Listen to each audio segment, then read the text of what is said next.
Right, Zabani, for IFL TV, proudly sponsored by Everlast. I'm delighted to have with me on Zoom today.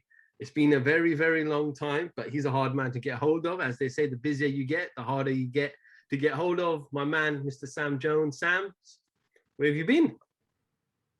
Wiping bums. Let's forget boxing for a moment, but how is fatherhood? Yeah, good, mate. Good.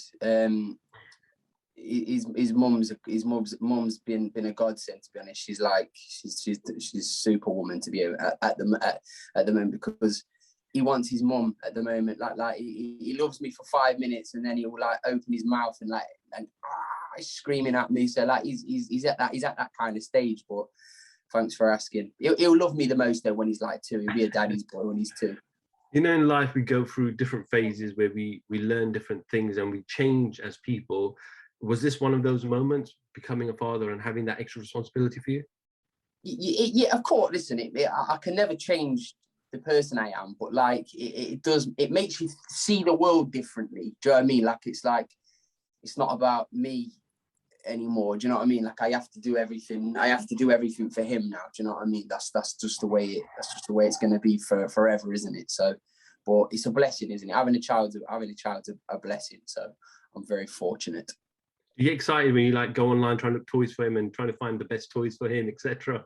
He doesn't know. He prefers like tin foil. Like he prefers like things that make noises. Like he's not bothered about it. Like he's got so many toys and he just doesn't care. But like if you put a bit of tin foil in front of him, scrunch it, he's like, oh, this is amazing. So he's at that kind of stage. But like you got to enjoy that white lass, because technology's coming on. So you can imagine in a few years what it's going to be like. So I best get working hard. So I guess you've passed that sleepless night phase. As he gets older? No, he still wakes up, like, but he sleeps, don't get me wrong, but like you'll hear like him sucking his fingers at like 3 o'clock. I'm like, and it's like I look over and he's like smiling. I'm like, oh my God, I'm never gonna sleep ever again. But it is he's literally 3 months old next week. So I think it'll all get a bit easier, and then he'll start sleeping like at certain times and terrorizing through the day, and then actually having a bedtime. So that might be I'm sure the viewers though are not bothered about me and my parenting. Listen, we're all raw. We talk about everything here. But yes, let's move on to boxing. Last night was the finale of Fight Camp. It was the 3rd one in a row, obviously headlined by Joshua Buatsi and Bolotniks. Everyone expected an all-out war, and it was an all-out war. Bolotnik was there and took a lot of punishment. But let's start off with Buatsi first. He did what he had to do. He had to get the win. Did he impress you?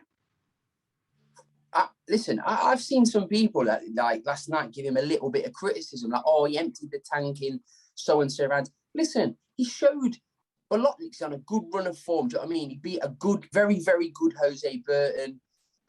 He was on form, Bolotnik's, and he came to win. Do you know what I mean? You saw like that. He got hit with some bombs, Bolotnik's, and you kind of thought to yourself, flipping, this is going to points. I loved the performance yesterday at Buatsi. Like, I really loved it, because I think it's been a slow build with Buatsi. But listen, 258 have done a great job with him. Shout out Freddie and KD. They've done an amazing job with him. And there's another guy there, I don't know his name, but Will. I think his name's Will. So them boys have done a great job with Buatsi, because they've not rushed. They've given him the famous middle fight, which was yesterday with Bolotniks.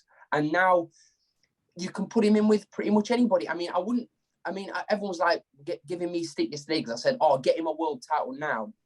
I didn't specify which world title. I said he's worth Joe Smith. I think he beats Joe Smith, and I think he has a great shot against Bivol. You saw Craig Richards putting a great performance against Bivol. And I think if Richards would have believed in himself a little bit more, he could have. Who knows what could have happened there? But onwards and upwards, Buatsi, I think he showed a granite chin, because he took some shots himself. He showed that he carries power for 12 rounds. He's got endurance. He got a second wind. He's got Virgil Hunter. What a coach he was. I loved listening to him in the corner yesterday. I think he's a great voice in the corner. One of the world's best trainers. So I think the setup that Buatsi has now, he's going to go on and win a world title, and I can't wait to see him do it, because I think he's a good guy as well. And I just think I was just so impressed by the whole performance. I mean, some people were like giving it a little bit of criticism. Some people loved it. Some people were like, oh, no, he proved that he needs more. I thought he was outstanding. I thought his jab was brilliant. And I could talk about it all day. I just think if there was ever a scenario that he needed, Buatsi, was that. Like a real gut check, because he hit Buatsi with everything. And Buatsi got back up. He got in his face and he came back. He won some rounds himself. I think it was just a brilliant, perfect fight for Buatsi, and that is to say, shout out Buatsi's team, because they've done a great job with him, and that was the perfect fight for him, the best measuring stick he needed at that this time in his career. I know you said that you feel like he's ready for a world title shot now. You didn't specify which person, but is it also important to someone? I'm going to give Joe as an example, where Joe I know he hasn't had a long professional career, but if you look at Joe's record, he took care of the British level. He went to European. He's moved to Takam at kind of world level entry scene. We saw Anthony Yarde. He didn't really get those learning fights in order for a Kovalev. And then he went a step back. Do you feel like, obviously times have changed. People want to look at opportunities and world titles, but Buatsi is a lot of domestic fights that he can have and good learning fights before those big boys, because it's probably one of the toughest divisions out there. Listen, like Eddie mentioned it, if you win a world title at light heavyweight, you really deserve it. Do you know what I mean? And I think you mentioned Anthony Yarde. Anthony Yarde is one of the best promoted fighters there is. He had a very limited amateur background. He got to the world title, but the problem was he went from here to here. So it's very, very difficult to do that. And even though it was a Kovalev that wasn't his best, it was still Kovalev. Do you know what I mean? He was still dangerous. And Anthony, I would say he kind of learned from that, but he went and not lackluster against Lyndon Arthur. But Anthony Yarde's got the tools, but he's, for me, Buatsi's here. Like Buatsi's definitely cemented his place as number one. And I think Lyndon Arthur's definitely a second. But I think, as I say, Lyndon Arthur don't really get the credit he deserves. Do you know what I mean? He got a good win against Anthony Yarde. I don't really see the point in a rematch with Anthony Yarde there for Lyndon. I think he should be kind of pushing on, but let's see, because I know Lyndon had a problem with his right hand. I'm a big fan of Lyndon Arthur, but after that performance from Buatsi and the style he finished it, Buatsi's top dog in the light heavyweight division on the British scene for sure. I know Eddie said that we want to get him out, give him another run out, maybe in America to Buatsi, and then definitely a world title. I know, as you know as well, being a manager, that making those fights with cross-rival promoters sometimes is difficult, but he still has Craig Richards on his book. Will that not, don't you feel like that'd be a good step up in the right direction? Yeah, listen, I don't mind. I would love to see that fight with Buatsi, but if I'm Buatsi, I'm kind of thinking, what does he personally gain out of beating Craig Richards? Do you understand what I'm saying? Like, if he beats Craig Richards, he's meant to beat Craig Richards. Do you understand? It's no disrespect to Craig, because I think Craig's a really improved top fighter. But if I'm Buatsi, I'm thinking, if I beat Craig Richards, what credit will he get out of beating Craig Richards? Do you understand what I mean? Because boxing fans are very, very, you know how they are. They're brutal, aren't they? They're just like, oh, he lost to Bivol. Oh, he's Bullione's beat him a few years ago. He's meant to beat this Craig Richards. So an international, another good name on his record would be fantastic. I mean, how about him versus Badu Jack? How about that for a fight? That's a great fight for Buatsi. Another great, do you know what I mean? That final test before you get to, I'm not saying Badu Jack's like past it or anything, but I think he's on the slight decline. And I think that's another perfect fight for Buatsi. But what the hell do I know, mate? I gotta give a word on Buatsi. He was stuck in there for 11 rounds and took some clean shots. He took some welly last night, Buatsi, and as I say, I tweeted about it. He really played his part in that, and he would have given any light heavyweight problems last night, any light heavyweight. So he's not done by any means. He showed he could. Those type of fights are kind of hard because they do put miles on the clock. Do you know what I mean? He took a lot of shots. It was a heavy KO. It was a highlight reel KO. So you don't know how he's going to come back. I don't know how old Buatsi is. But he listen, hopefully he can come back and be in some good fights himself, because I think he's earned it as well. He's got a big personality as well, Buatsi. So I really like the guy. Out of that kind of crop of, I think it was the Rio Olympics, the Buatsis, Cody's, we obviously know where they're going and what direction. Obviously, Joe Cordina was kind of part of that team as well. First round knockout. Time for him to really start stepping up? Yeah, for sure. I mean, his last performance was a bit lackluster. I think he won. It was a lackluster performance. I think it was because he's been carrying a few niggles and like he's been out the ring a long time. But last night he needed that. It was a spectacular knockout. You could see he went in there with real purpose, and he blasted the guy out there, and everyone was talking about Joe Cordina. So fair play to Joe Cordina, and well done to Tony Sims again. He's got a thriving stable down there, hasn't he? With Felix Cash, Conor Ben's doing all the right things. I'm missing a few others, but Cordina, top stuff. And yeah, I'd like to see him push on now, fight a proper name, and I don't know, maybe a domestic type of fight. That'd be great. Zelfa Barrett, how about him against Zelfa Barrett? That's a proper fight. Sam, we know skills pay the bills, but we also know fans have expectation. Last week we saw Babic go absolutely mental in the ring with Bennett. It was a crazy fight. Yeah. We've seen Joe where he just used his jab and beating his opponent just with a jab.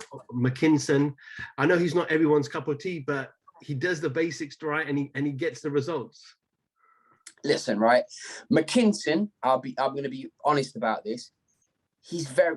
I texted Lee in yesterday about McKinnon. I thought, listen, he's going to be a nightmare to beat. Hands up, he's going to be a nightmare to beat. But I'm not going to be rushing to watch Michael McKinnon fight on TV. I'm not going to be like, oh, I can't wait for this fight. It was just, it's sometimes painful to watch. Like if you're a fan and like listen, you got to appreciate the fact that his jab, he's got a good jab, he's got a tricky kind of style, but I don't want to watch that for 12 rounds. I was out watching it yesterday and I was thinking, my God, it's quite painful to watch, and like that's just my opinion. Listen, people may have their other opinions on that, but I won't be in a rush to watch a Michael McKinnon fight. But listen to me when I say this, he's going to be very hard to beat, and honestly, the best of luck to him. I like Lee and Michael McKinnon. He's a quiet guy. He's a really nice guy. I think Portsmouth fans can get behind him, but fuck me, it was a bit painful to watch. Moving on to Khan-Brook, another fighter with amazing boxing skills, probably one of the most pound-for-pound skilled boxers we have in the country, in the UK. Yeah. Impressed, clear, concise victory. Yeah, listen, I love watching Khan-Brook. He's unbelievable, like brilliant technician. But it kind of got same old a little bit yesterday with Khan-Brook. I was expecting a little bit more from him yesterday. And listen, if he could pop, he would be a fucking dangerous man. He would be a dangerous man, but I don't think he carries that hurtful, maybe just enough to get like your respect. But the last fight he had with Lee McGregor, I thought he could have been unfortunate to not get the nod, because I thought he did really well.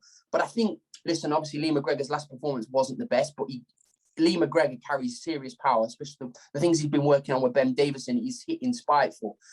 If you let Lee McGregor hit you as clean as he was hitting yesterday, anybody's going to wilt. So I would favour Lee McGregor in a rematch there, and I would favour him by knockout as well. Sam, did you manage to, I know you probably didn't stay up, but did you manage to catch up with Virgil Ortiz's victory? I saw the highlights of it this morning. He's a serious man as well, isn't he? 18 fights, 18 KO. The guy just keeps getting rid of all his opponents. Is he up there with the up-and-coming welterweights now in the world? Yeah, he is. I mean, he's promoted by Golden Boy, right? Golden Boy. Golden Boy have a welterweight called Rashidi Ellis. Put him in with him, and let's see how good he is. Rashidi Ellis is a serious fucking fighter. Believe me when I tell you that. Brilliant fighter. He's poorly promoted. I've got to be honest. He's poorly promoted, and he needs his chance, because that's like Virgil Ortiz is kind of getting it his own way. He's been very well promoted, but believe me, they've got a welterweight just as good as him on their books that doesn't get the same light, and I think it's a crying shame, to be honest with you. Sam, I know Joe was out last month. Obviously, Johnny Fisher was out a couple of weeks ago. Yeah. We know Solomon's obviously going out on the Liverpool card. In terms of Joe, what is the plan? Hoping to get him out at least before the end of the year? Yeah. I hope.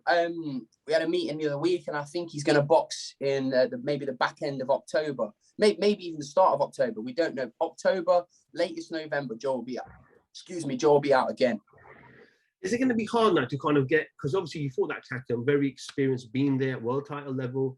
Yeah. You want to keep pushing forward. Joe's not going to get any younger now, but what is kind of opponent wise? Is there a name? We've said we listen. Who knows? But we've made it very clear. Joe will fight anybody. There's no easy fights now for Joe. So as I say, we've mentioned the Luis Ortiz fight was uttered a few years back. That never got made. Who knows? Why not him next? I know you're probably hearing all these rumors now, and it looks like Amir Khan and KhanBrook is finally going to take place. It looks like it's a done deal. I'm hearing it's waiting for the TV's channels to kind of bid for that fight. Obviously, I'm not going to say is it a fight too late. Of course it is. Everyone knows that. But a fight that you definitely still tune into. 100%. Fuck tuning in. I'm going to be there. I'll buy a ticket myself. I'll try and get a ticket from whoever's promoting it. But if not, I'll buy one and I'll be there. Listen, it's still a great fight. It's not what it was. Amir's not what he was. Kel's definitely not what he was. But I'm still interested in the fight. Like anybody that says, "Oh, I'm not going to tune into it," you're lying. If you like boxing, you're watching that fight. Simple as that. Sam, big news came out this week. An old pal of yours made an announcement that he's coming out of box. He's coming back into boxing, Mr. David Haye and your other good friend, Joe Fournier. I spoke to Joe a couple of days ago. Not sure if you saw the interview, but yeah, I did. I saw. Listen, I love Joe. Loads of time for Joe. He done. People don't know my backstory and stuff. Joe Fournier used to I used to stay in his room with him on his pull-out sofa bed. Like I've had loads of great times with Joe Fournier, and listen, the bravado aside, Joe's got a good heart. He's a good guy. Is Joe Fournier, as is David. They're two mates, and I've tweeted about it. Right, I know exactly how that fight got made. Legitimately, they were both on an inflatable flamingo or a crocodile in a swimming pool. Girls probably everywhere, a few tequilas down their necks, and it was like it was a measuring competition. And Joe Fournier would have been, listen, you're 40 years old now, and you've had a few injuries. I reckon I'd knock you out. I can hear them saying it. I swear, the way they used to speak, I can hear them saying it. Yeah, the way I can hear the conversations, right? And David would be like, you actually think you can beat? He fucking serious. Like I can see them. And listen to me. I know people think it is probably. Listen, it's crazy, but it's going to be a fight. I know it will be a fight because whoever loses that fight, it's like David can't lose that fight against Joe Fournier, the millionaire club owner. He can't. You can imagine the egos there. I can't wait to watch that fight. I'm not joking, I can't wait. You know what? You mentioned the backstory. Obviously, I know, early days, Sam, where you weren't who you associate with. And I remember seeing an Instagram story from Joe Fournier many years ago, and he said, watch out, Sam Jones will be a great boxing manager in the future. He said promoter, didn't he? Promoter or manager, whatever he said. Listen, I've got a lot of time. I probably don't mention it enough. Like I've got a lot of time for Joe Fournier. He did a lot for me back in the it feels like back in the day, but yeah, back in the day, he did a lot for me. So I'm a big fan of Joe Fournier. Big fan of him. He's got, as I say, bravado aside, he's a good person. As is David. They're both good guys, and I'm looking forward to watch them punch each other. To be honest with you, I did mention to Joe that obviously there were rumors that he was going to get $6 million for this particular fight, and he laughed because he was like, yeah, $6 million basically. But are you surprised that someone's actually even put up that kind of money for that fight? I don't know where you've heard that from, Raza. I didn't think it would be that much, if I'm honest with you. But David Haye is not going to put a pair of 10-ounce gloves on for chump change. He just isn't. And Joe Fournier is not going to put 10-ounce gloves on against David Haye for chump change. So they're both going to get paid. Fair play to him. There's crazy shit happening with your man Jake Paul, the KSIs, that kind of world coming into boxing, which can be a good thing, can be a bad thing at the same time. But listen, it's more eyes on boxing. The Fournier Haye thing is hilarious to me. Like, because they are legitimately like best pals. And when they get in there, they're going to swing lever at each other. They can't fake it. Do you know what I mean? They can't like, oh, you fall at, no, there's going to be none of that, because I know what Fournier's ego's like. He ain't going to want to lose. He'll go out swinging against David Haye. I know for a fact. I've seen Joe spar many times against good people as well. Joe bites down on the gum shield and he has a right go. So, and I know David, the ego and pride there, he is not going to want to flipping lose what will definitely, I'm hoping it will be his final outing as a professional, because apparently it's going to be sanctioned as a professional bout. So let's see what happens. One thing I do know, it is not going 4 rounds. It can't go 4 rounds. I'll put a lot of money on that. It will not go 4 rounds. Well, Joe's actually banking on going going a few more rounds. David will get tired. Injuries. Joe's lost the plot. Joe's lost the plot. It is not going 12. No way on God's green earth is that fight going the distance. Okay, well, we look forward to it. It'll be entertaining while it lasts, I'm sure, without a doubt. Sam, always a pleasure catching up with you, my man. I appreciate you jumping on this Sunday afternoon to give me a little bit of your time. I haven't seen you face-to-face for a long time, so we've got to do a face-to-face, hopefully, eventually. Well, I'm going to the Leeds. Are you going to Leeds? For Warrington. No, I won't be covering that now. I'm looking forward to getting to that one. I've got nobody on that show. I can't wait. I'm just going to go there as a fan and watch some tear-ups. I'm really looking forward to that. Yeah, and Conor Benn obviously added to that fight as well. Yeah, great addition to the card, Conor Benn. Really looking forward to that against Granados. He was good on the. He was good. He's a very good pundit, isn't he, Conor Benn? The most aggressive man there's ever been, isn't he? The way he gets is that what you tweeted as well about his commentary, punditry? I said he's the most aggressive pundit of all time. He is. He's just mad, isn't he? Like I think it's just his nature. It must be like that. Like, because I've had conversations with Conor off camera, and he is actually like that. So like, I think he's just an aggressive man. But it is what it is. He's doing a good job. Sam Jones, IFL TV. Thank you very much. Nice one, Roz. Take care, mate.